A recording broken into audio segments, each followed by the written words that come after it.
बहुत बहुत शुक्रिया जनाब माहिर मंसूर साहब, आपने बड़ा तफसीली जायज़ा लिया जनाब खलील मामून की शख्सियत और उनके फ़न का।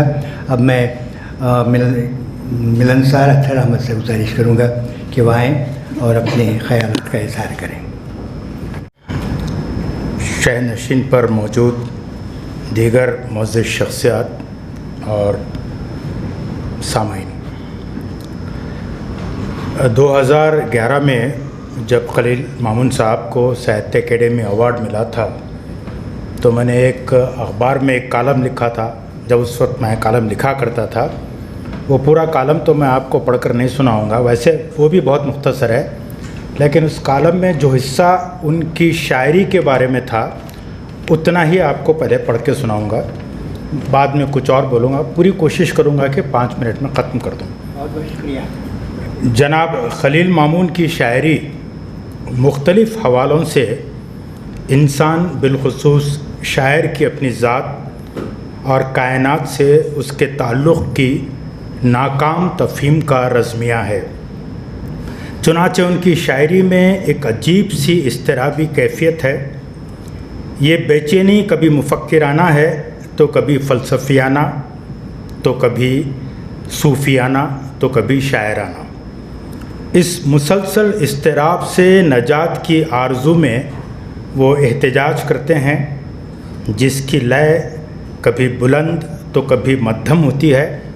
गम व गुस्सा, बेबसी और तड़प का इजहार करते हैं और बेमाने बेमसरफ़ बनबास का झूठ उनकी एक किताब का नाम है। बनबास जो दुनिया और ज़िंदगी का मेटाफर, बनबास के झूठ से उकताकर नींद जो मौत का मेटाफर है, नींद की आगोश में पनाह लेते हैं। टूटी फूटी नज़में लिखकर खुश हो जाता हूँ, खाली सफ़ों पर लफ्ज़ों के गम बोता हूँ। जाग के मुझको कुछ भी नहीं करना होता है, कोई जगह है ना मुझको जब मैं सोता हूँ। खलील साहब ख़ुद को नज़्म का शायर मानते हैं, लेकिन क्लासिकी रचाव से आरास्ता उनकी पुरअसर गज़लें भी अच्छी शायरी की बेहतरीन मिसाल हैं। उनकी गज़लों का मुतफ़क्किर, मुतहम्मिल और हुज़्निया लबो लहजा दिलों को मोम करता है।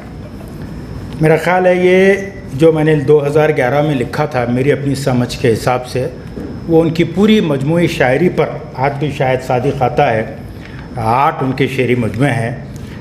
जैसा कि अभी माहिर साहब ने उनकी एक नज़म सुनाई, तो खलील मामून साहब की नज़में बहुत तवील होती हैं, तो मैं नज़में नहीं सुनाऊंगा। गज़लों के कुछ शेर जो मुझे बहुत पसंद हैं, वो शेर आपको सुनाऊंगा ताकि आप लोगों को भी अंदाज़ा हो उनकी फ़िक्र का।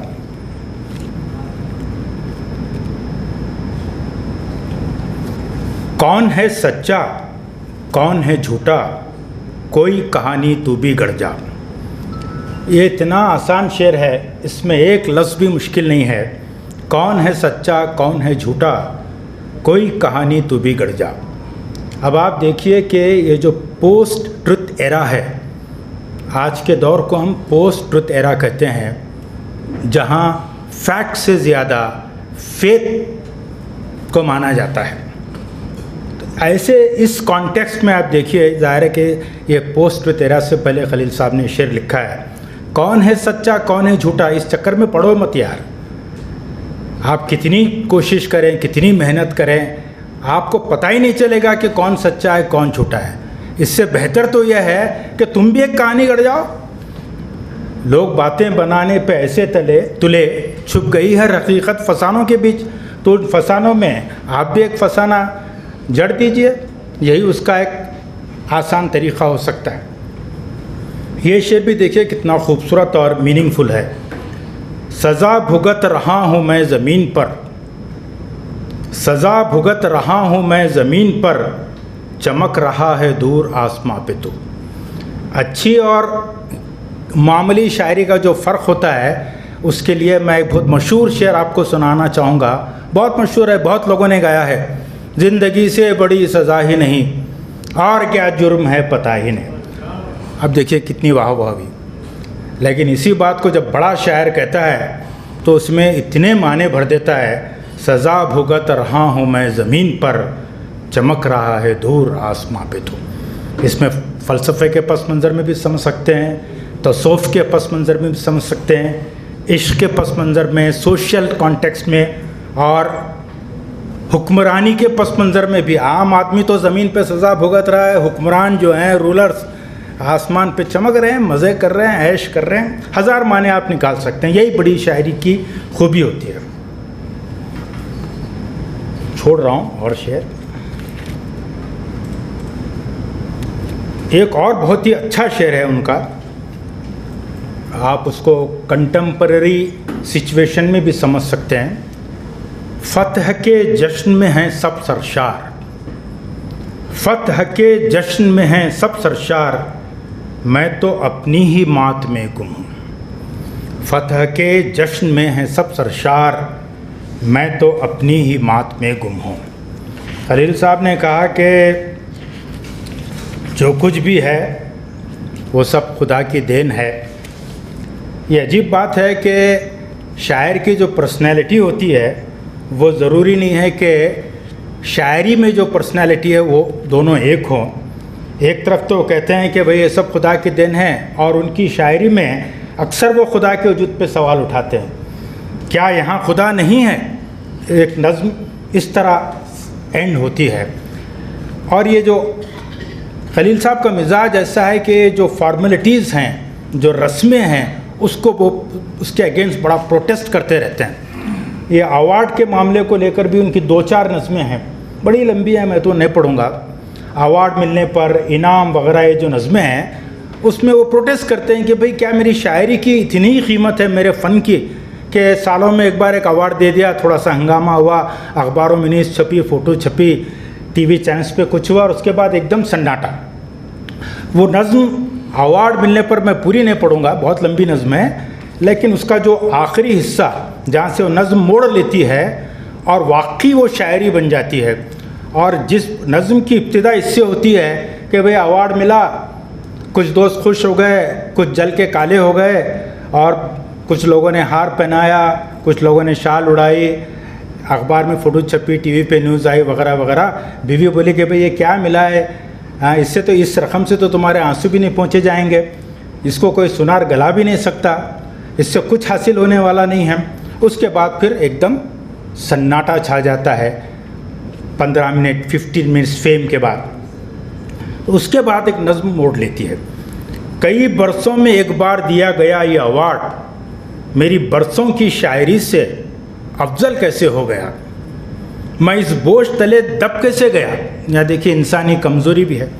मैं इस बोझ तले दब कैसे गया, 2-4 दिन तक ये किस्सा चलता रहा, फिर वही अज़ली खामोशी और फिर वही फरामोश गारी के गार में कुल बुलाता हुआ नामोनमूद का कीड़ा आगही के नूर को तरस रहा है, चारों तरफ से सन्नाटा बरस रहा है।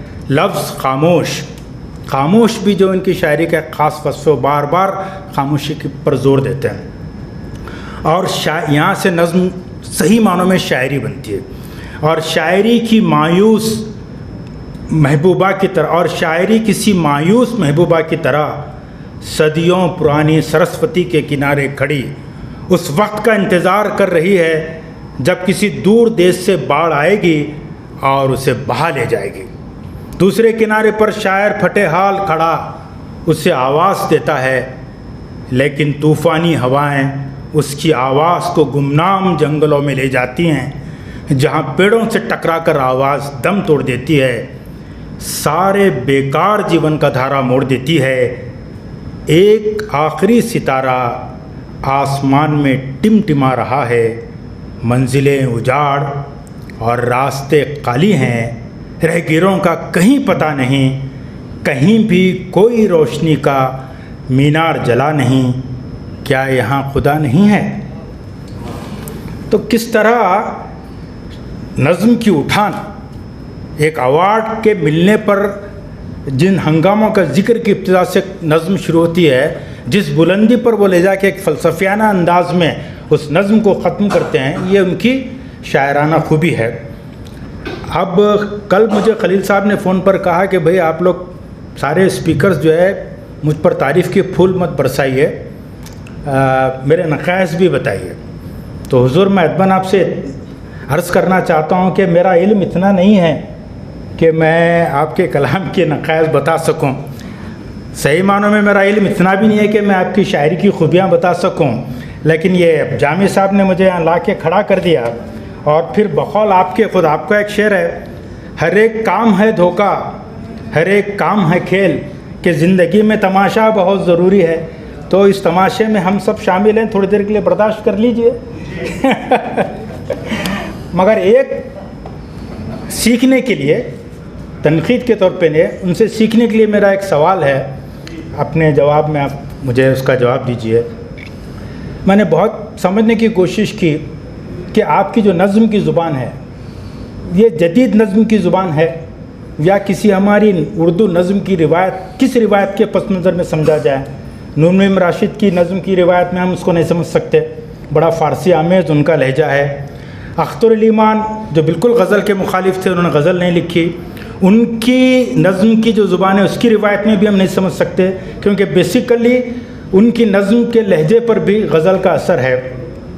मीरा जी की नज़्म की ज़ुबान की रिवायत में भी आपकी नज़्म की ज़ुबान को समझना मुझे मुमकिन नहीं लगा, क्योंकि मुझे लगता है कि आपने ख़ुद अपनी नज़्म की ज़ुबान ईजाद की है जो बिल्कुल मुख्तलिफ और अलग है। इस बारे में मैं आपसे कुछ जानना चाहूँगा। इजहार ख्याल के मौका देने के लिए आप सबका शुक्रिया।